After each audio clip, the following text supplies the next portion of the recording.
Ready to ditch the commute and join the work-from-home revolution? Excellent choice. We've got just the thing for you. Yeah. We're taking a deep dive into a popular online article all about landing that dream remote job. We'll break down the process. Share insider tips you won't find just anywhere. And even flag some common pitfalls to avoid. It's not just for techies anymore, right?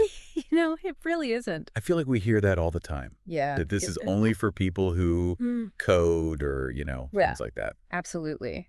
There are so many more options than ever before. Like what? Think customer service, Okay. virtual assisting transcription, Yeah. even online tutoring in niche skills that you possess. Yeah. It's really about finding what you're good at and what you enjoy, and then seeing how it translates into a remote setting. Right. You don't want to force a fit. Yeah. Remote work should enhance your life, not drain you. Right. Okay, so let's say you've discovered this passion. Right. That could be a work-from-home job. Mm-hmm. What's next? How do you make it happen? Well, think about it like a traditional job search. Your resume is your first impression. You've got to make it count. But here's the thing. In the remote world, your resume needs to shout, remote work ready. Okay, yeah. How do we do that? Employers want to know that you can manage your time effectively, communicate clearly, and navigate the tech landscape without a hitch. These are really critical skills for a remote work success. So like no Comic Sans font and lots of self-starter vibes. Exactly. Yeah. One trick is to mirror the language used in the job description. If they emphasize results-oriented, guess what your resume should highlight? You want to make it crystal clear that you understand the demands of remote work and you've got the skills to thrive in that environment. That makes total sense. Okay, so Yeah. you've crafted the perfect resume. Yes. You're ready to start applying. Mm-hmm. And now you're wading into the online job boards. It can feel like a bit of a jungle out there, right?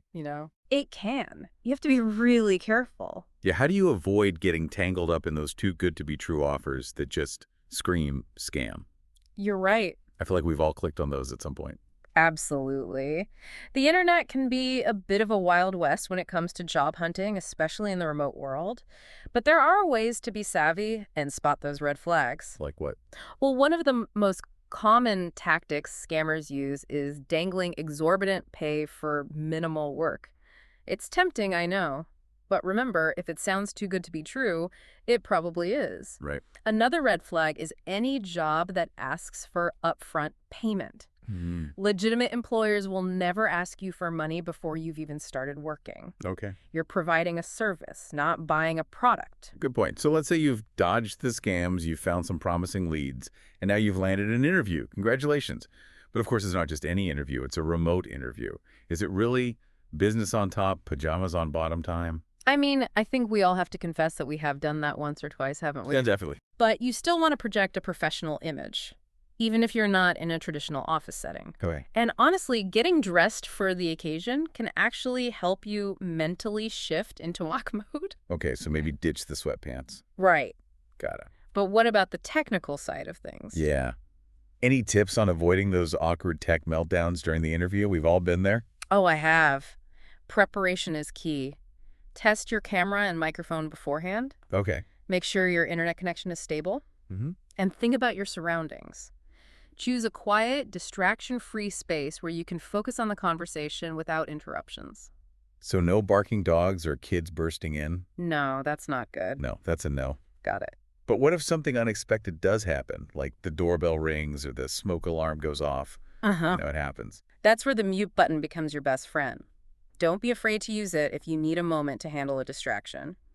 It's better to mute yourself briefly than to have awkward background noise disrupting the flow of the conversation. Okay, so we've covered crafting that killer resume, navigating the job search jungle, and even mastering the art of the remote interview. But landing the job is just the beginning, right? Right. Stay tuned for part 2, where we'll dive into the world of actually working from home. We'll explore setting boundaries, staying productive, and creating a workspace that inspires, not distracts. It's all coming up next. See you there.